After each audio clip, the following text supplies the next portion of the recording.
Vous le savez, aujourd'hui nous sommes inondés d'informations sur Internet, sur WhatsApp, sur nos fils d'actualité, sur nos différents réseaux sociaux. Ces informations sont partout, au travail, à la maison, dans nos dîners de famille, dans nos discussions avec nos amis. On veut tous être au courant des dernières actus et faire partie de cette grande conversation. Mais le problème, c'est qu'au milieu de tous ces débats se cache une avalanche d'intox.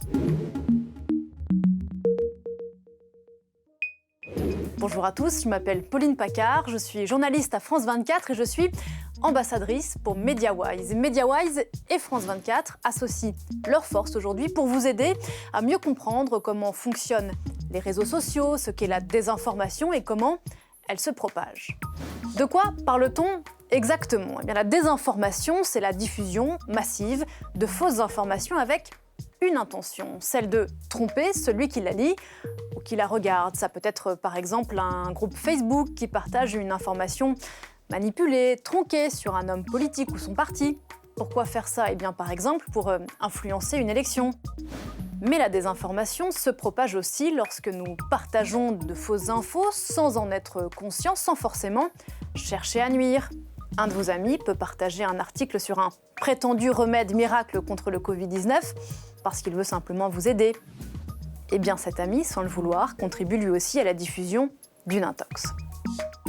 Disons-le, c'est parfois difficile de détecter ce qui est vrai de ce qui ne l'est pas sur Internet. Et ça, c'est parce que dans une intox, il y a souvent une part de vérité, ce qui fait qu'il est parfois facile de tomber dans le piège. Et malheureusement, on le sait, les mensonges se répandent plus vite que la vérité.